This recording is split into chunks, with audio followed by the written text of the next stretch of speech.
Egunon, bigarren jardun. Bonjour, on va commencer cette deuxième journée de travail. Vous connaissez déjà le programme de cette journée.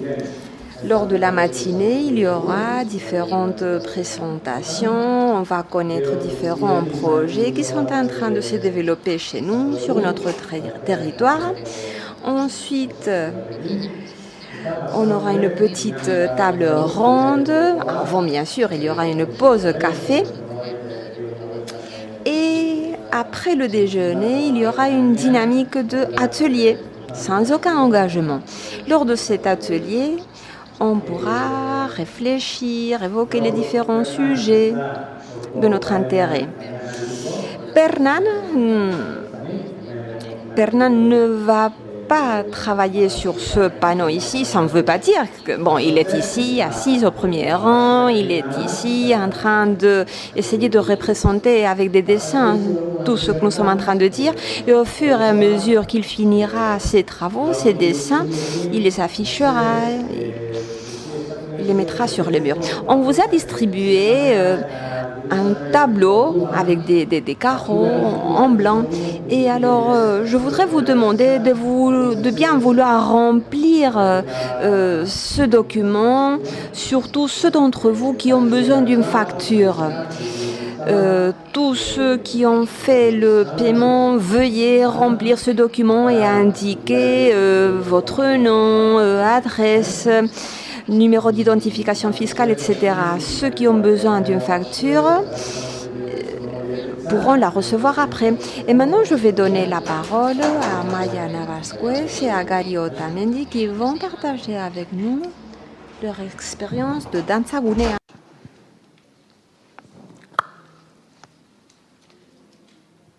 Egunon guztioi, labur gaur gatoz Gorputzaldiak proiektua aurkeztera.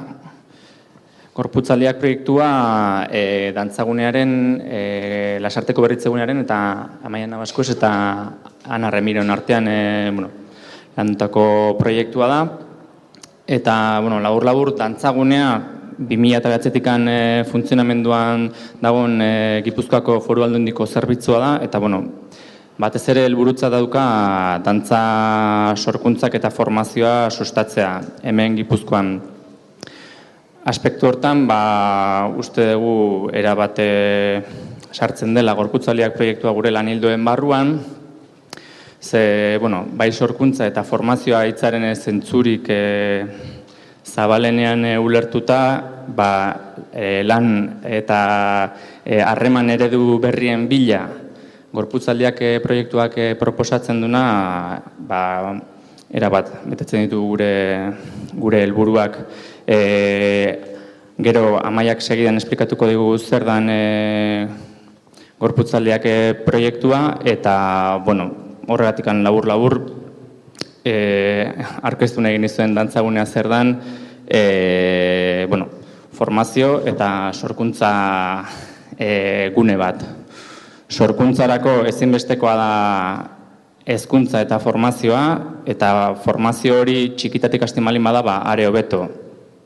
Orduan, auletan egindako proiektu piloto bada Gorputzaldiak, eta aurten bere lehen urtea egin du. Dantzagunean parte hori bete dugu, Lasarteko berritzeguneak aholkularitza didaktiko guztia eman die, eta besterik gabe, esan moduan, labur aurkeztu dizuet, Amaiak aurkeztuko dizue zer dan Gorputzaldiak. Eskerrik asko. Bale. Gorputzaldiak proiektua duela 4 bat urte jaiotzen da, eta, komentatu duen bezala, Dantzagunean jaiotzen da, eta Dantzagunean duela 4 urte sortzen da lanildo bat, deitzen dela Arbelak mugituz, eta, lanildo horren motivazioa da, hezitzaileei, dantza esperientziak eskaintzea, beraien planifikazioan tresna berriak erabiltzeko. Hori izango zen, Arbelak mugituz lanildo horren helburua, eta orduan lanildo horren barruan, lehenengo proiektua da Gorputzaldiak proiektua. Orduan, gorputzaliak proiektu honetan sortzen dut material bat, hainbat gaitasun sozioafektibo lantzearen helburuarekin, dantza eta mugimenduaren bitartez eskoletan erabiltzeko. Jada urte batzuen ibilbidea dauka, eta ibilbide honetan esperientzia eta leku desberdinetatik pasagera, froga desberdinak egin ditugu, hainbat tailerren eman ditugu, lenguaia eta formatu aldetik eraldaketak egon dira, eta Garik esan duen bezala, gaur egun aurkitzen gera guretzako puntu oso interesgarri batean, zeren 2014-2015 ikasturtean sartzen gera Lasarteko berritzegunearekin lanean, eta beraien konpainia eta laguntza izaten dugu, ez? Eta orduan denen artean sortzen dugu proiektu piloto bat, pixka gero azalduko dela zehatzago. Eta, berak aipatu duen bezala, hori proiektu honen barruan ere Ana Remiro dago, eta, biak berdin inplikatua gaude, eta naizetan hitz egin, gutxi gora bera bien izenean hitz egiten ari naiz. Eta, proiektuari buruz hitz egiteko, jarriko ditut bideo batzuk proiektu pilotoan parte hartu duten irakasle batzuk eskoletan grabatu dituzena, eta ez dira adibideak da gehiago leio moduko bat, jartzeko, ikusteko zer gertatzen ari den proiektu honetan. Utziko dugu la fondo bezala, eta hasiko naiz orduan azaltzen zer dan proiektua. Azteko pixka bat esplikatuko dut zein dan gure ikuspuntua. Mugimendua Quelle est notre perspective? Nous considérons, nous croyons que notre regard doit se concentrer sur la danse comme un outil pour nous connaître, pour explorer, pour jouer, pour apprendre. Un outil qui va être très utile aussi bien pour le groupe dans son ensemble que pour nous-mêmes. Par la voie de la danse en tant qu'outil pédagogique et par la voie de notre corps, nous pouvons connaître, explorer la réalité intérieure ainsi que la réalité extérieure. Et à la base de tout ceci se trouve le jeu comme élément essentiel. La danse peut être un outil transversal dans l'éducation qui rend plus simple d'atteindre différents objectifs. Pour nous, le but est d'utiliser la danse non pas comme un élément à apprendre, comme quelque chose à apprendre, mais comme un outil d'apprentissage.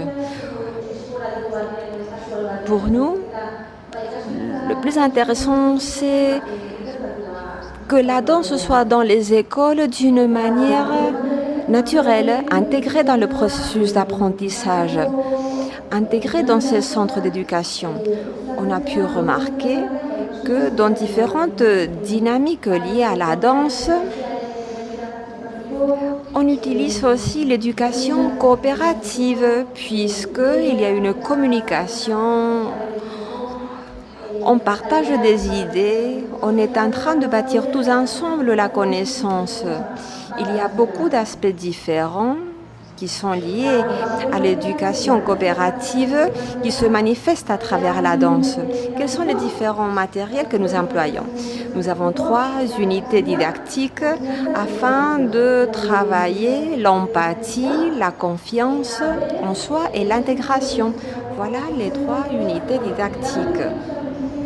Ceci est dirigé pour les élèves du premier cycle, mais nous voyons aussi que ce projet, on pourrait aussi l'appliquer à des élèves d'autres âges.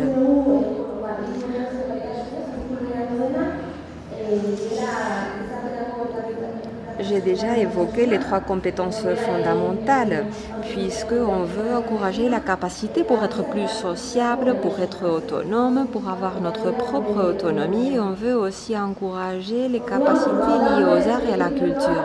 Tout ceci est à la base de notre projet. Là, vous voyez des images de notre projet pilote. et différents événements qui sont en train d'avoir lieu dans différentes écoles. Le but de ce projet pilote est de développer une méthodologie grâce à laquelle pouvoir rapprocher nos connaissances des professeurs de telle sorte que les professeurs puissent utiliser toutes ces connaissances dans la classe. C'est un projet pilote, un test de planification afin de vérifier si on peut avoir du succès avec lui. On est en train de travailler avec le Centre d'innovation de Lasarte. On travaille avec 6 écoles. Une école à Asteaso, Irukide à Tolosa, Languille et Lisazzo à Hernani et Sumati à Amezqueta. Voilà les centres scolaires qui sont en train de participer dans notre projet. Quelle est la procédure que nous sommes en train de suivre? Tout d'abord, nous sommes en train d'organiser, chaque trimestre, on va travailler une unité didactique. À ce moment-là, on se réunit avec les professeurs pour qu'ils puissent connaître nos matériels. Pour nous, il est essentiel que les professeurs comprennent tous ces différents éléments et ce matériel, mais il est essentiel qu'ils commencent par avoir une expérience directe avec ces différents matériels. Les professeurs, après cette petite formation, ils peuvent l'utiliser librement. Ils peuvent l'appliquer, tous ces matériels, dans différentes matières. Et lors des séances, ensuite, s'ils ont utilisé nos matériels, il faut qu'ensuite ils rédigent un rapport qui agit un petit peu comme évaluation. Ensuite, ils vont partager cette évaluation avec nous. Nous aussi, parfois, nous participons en tant qu'observateurs. Et cette activité d'observation, pour nous, elle est aussi très intéressante.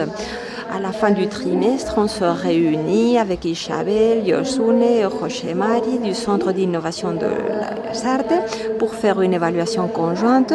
On se réunit aussi avec les professeurs et Anna et moi-même, nous travaillons conjointement avec l'équipe de coordination. Lors de ces réunions de coordination, il s'agit de planifier aussi les étapes suivantes.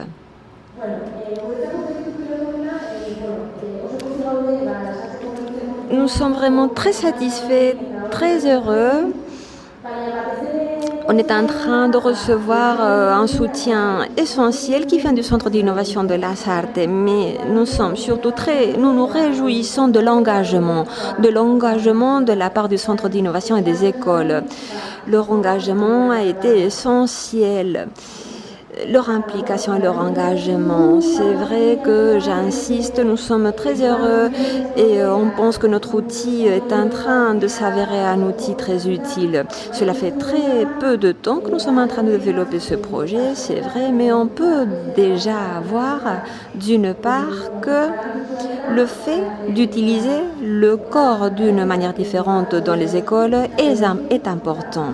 C'est quelque chose avec laquelle nous tous sommes d'accord pour utiliser le corps d'une manière différente. Et on a aussi pu remarquer quelque chose qui a corroboré nos intuitions. Et c'est que ceci ne peut pas être une formule unique. Non, on ne peut pas l'employer avec rigidité. Il est essentiel de l'adapter. Il est essentiel d'adapter parfois et de transformer cette formule pour nous adapter aux besoins. Voilà un élément qui est clé, nous adapter à la réalité de chaque centre scolaire.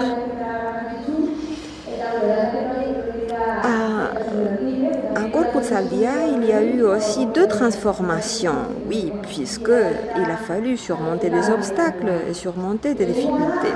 Il y a eu 2 modifications qui ont été assez importantes. La première modification est liée au fait que dans notre approche vis-à-vis de l'éducation formelle, nous on se rendait compte que notre manière d'exposer les choses était différente par rapport au langage et aux méthodes qu'ils employaient dans les écoles.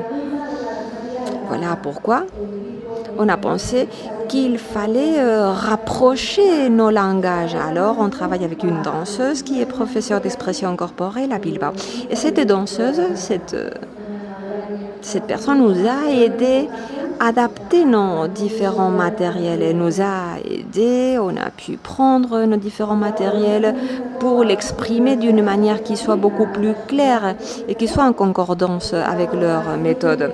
Ça a été très utile pour nous. Le fait de devoir modifier le langage s'est avéré très utile.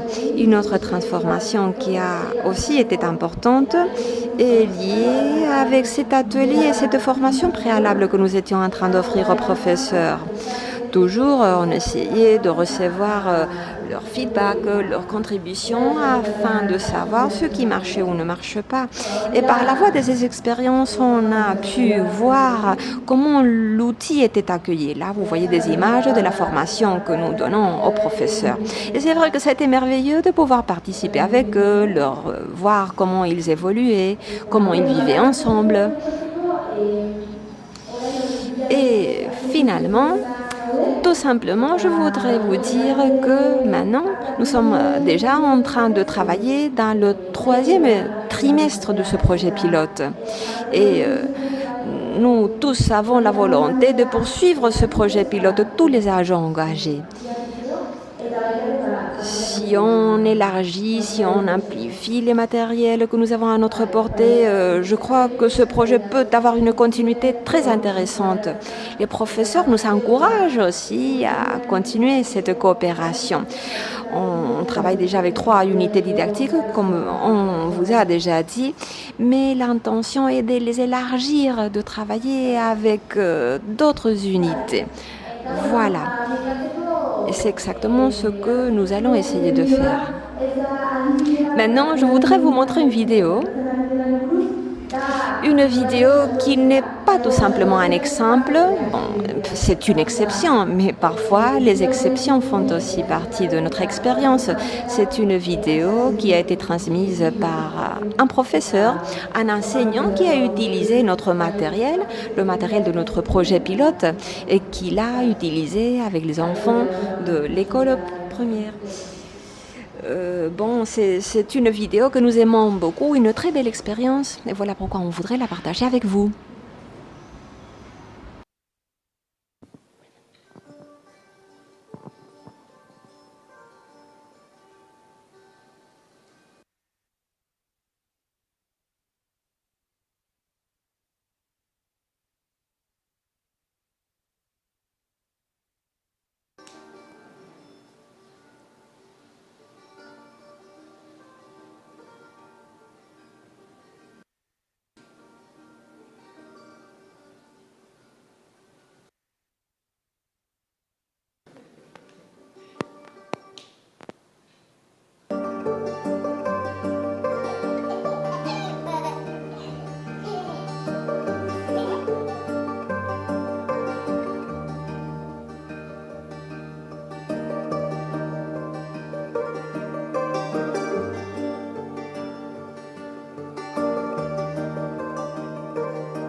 Vale, bueno, honeaino utziko dugu YouTubeen daude bestela, ez dut begiratu, mila esker, eskerrik asko.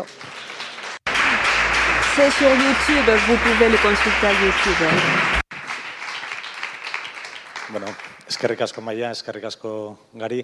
Igual, ez, Saldein, Merci beaucoup à vous deux.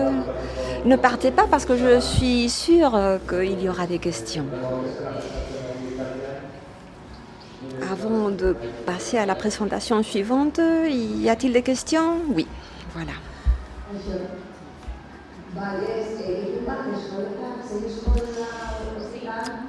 Oui, je voudrais savoir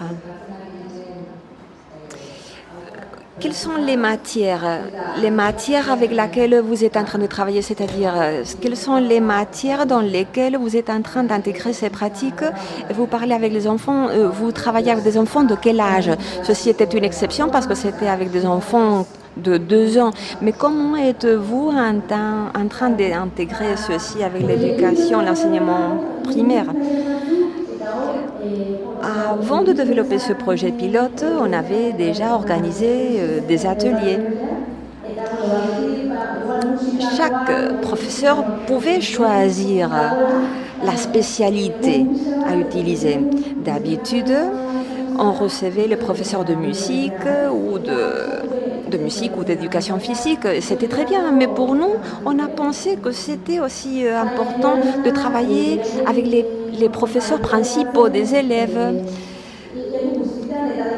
Et on est en train d'appliquer ces techniques un petit peu partout, dans toutes les différentes matières, en éducation physique, et avec des enfants de tous les âges. Au début, on a vu des images du centre Irukide où ils organisent des ateliers pour des enfants ayant des nécessités spéciales. Et le sujet de l'atelier cette année a été Gorputzaldia, le travail avec le corps. C'est-à-dire que chaque centre peut adapter ce projet à ses besoins spécifiques. Nous n'avons pas encore fini, mais ce que nous sommes déjà en train de voir en tant que conclusion est que les groupes qui sont déjà en train d'utiliser cette méthode sont très très contents. Comme un élément transversal. Et ensuite, c'est vrai que dans l'éducation physique, dans la musique, on utilise aussi cette méthode. Mais pour nous, la profondeur du projet, la plus pleine et la plus grande utilité sera lorsque, tout simplement, la méthode est utilisée par le professeur principal.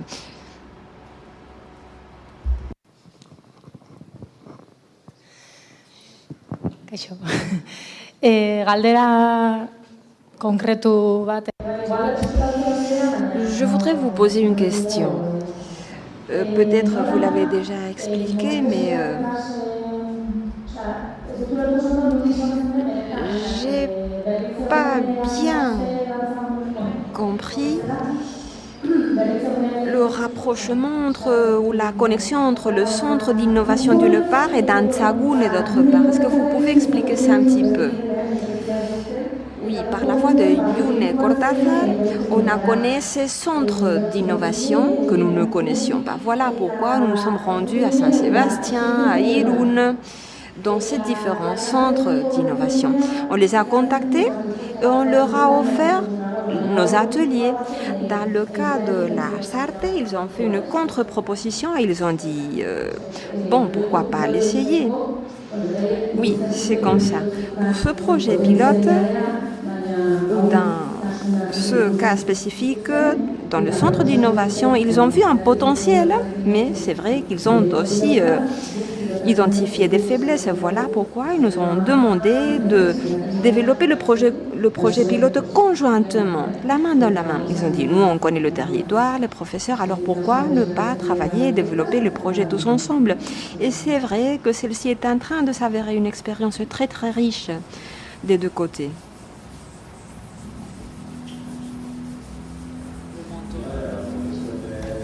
Interesgarria iruditu zait, aipatu duzuenean, dantza. Oui, je trouvais que c'était très intéressant que vous disiez que très souvent on emploie des langages différents dans le monde de la danse d'une part et dans le monde de l'éducation et que vous avez dû adapter ce langage. Vous avez aussi parlé de unité didactique. Est-ce que vous pouvez expliquer ça un petit peu plus, un petit peu mieux? Parce que c'est vrai que assez souvent, nous sommes en train de parler de créateurs ou de programmateurs. Et à ce moment-là, on nous dit programmateur quoi? Pour l'informatique. Et à ce moment-là, on se dit qu'il y a un problème de compréhension. C'est comme si on parlait une langue différente.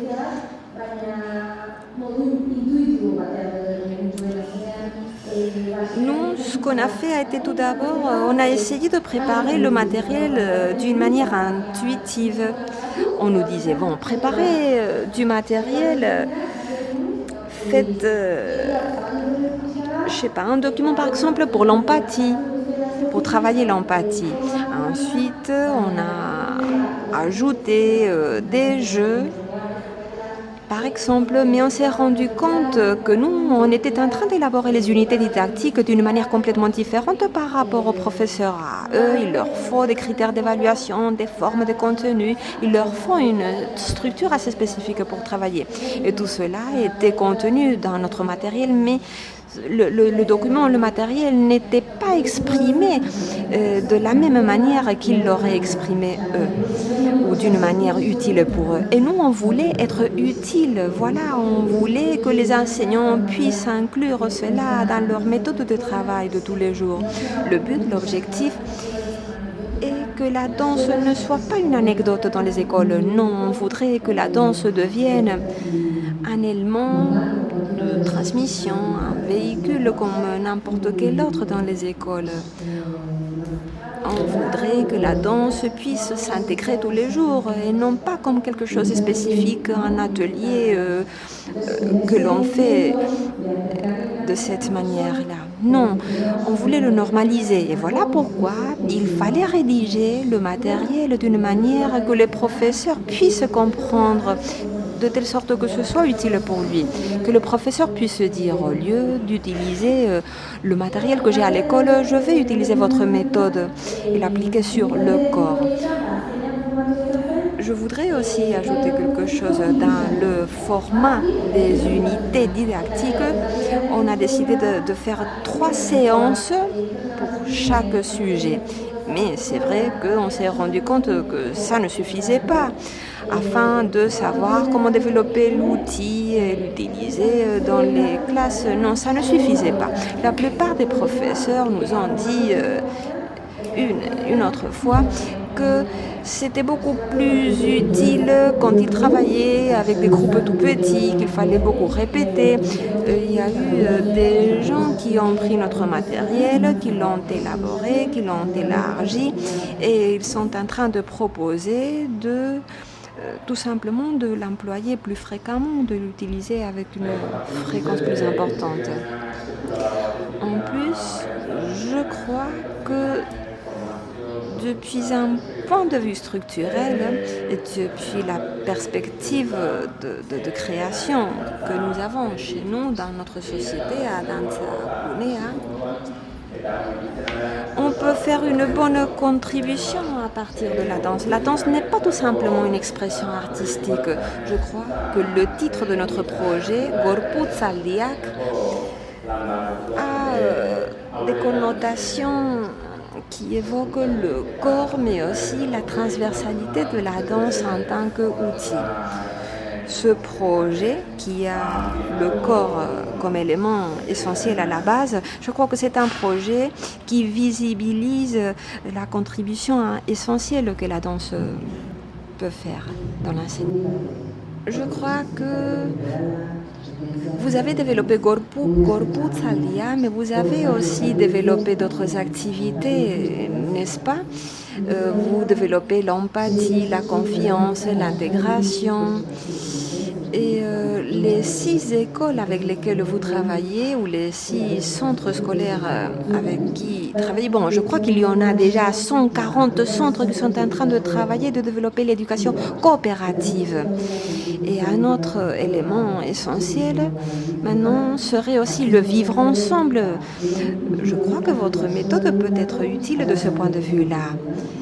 Un élément qui est clé aussi dans notre culture, puisque nous avons dû surmonter beaucoup d'obstacles liés au vivre ensemble dans notre territoire. Alors, je crois que votre méthode peut être aussi assez utile de ce point de vue-là, n'est-ce pas? Oui, c'est vrai. Et le Berritzegune de la Lasarte a demandé à différents centres scolaires de s'engager, de participer à ce projet. Il y avait des centres scolaires qui étaient déjà sensibilisés. Ils ont commencé par se rendre vers les écoles où il y avait déjà une certaine sensibilisation de ce point de vue-là. Pour l'année scolaire prochaine, on voudrait aller au-delà.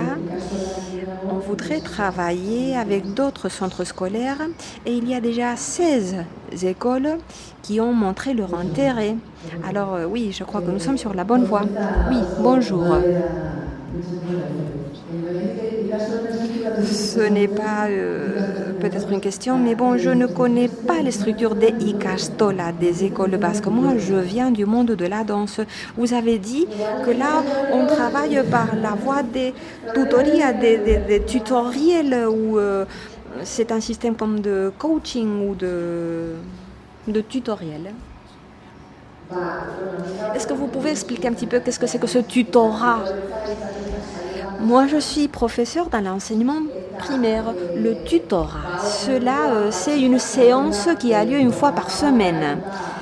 Et à ce moment-là, il y a un professeur, le professeur principal est celui qui va prendre cela en charge.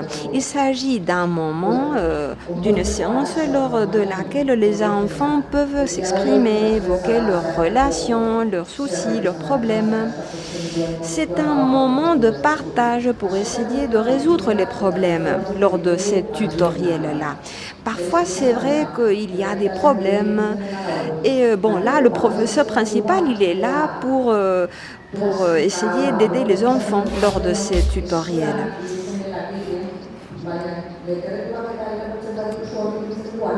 Si bon, parfois on nous parle d'éducation artistique qui apparaît dans les cursus, le cursus ou dans les programmes d'études. Non, dans ces tutoriels-là, il s'agit tout simplement de parler. Oui, ça c'est l'essentiel. Mais c'est vrai qu'il faut aussi définir des lignes. Moi, j'ai passé 2 ans à la Ikastola, à l'école de l'Ekeitio. Et à ce moment-là, il y avait un tutoriel, mais qui était étroitement lié aussi à l'enseignement des arts. Et je crois que, par exemple, dans un contexte comme celui-là, des méthodes comme les nôtres peuvent s'avérer très utiles. Dans les unités didactiques, on évoque un petit peu le concept, il y a une introduction, on propose tout d'abord de laisser les enfants s'exprimer. Peut-être vous pourrez l'expliquer beaucoup mieux, mais là, les enfants évoquent leurs expériences. Ces unités didactiques ont été conçues pour que les enfants puissent s'exprimer, pouvoir internaliser les concepts. Je ne sais pas si je l'explique clairement. Esker, Iroi. Merci.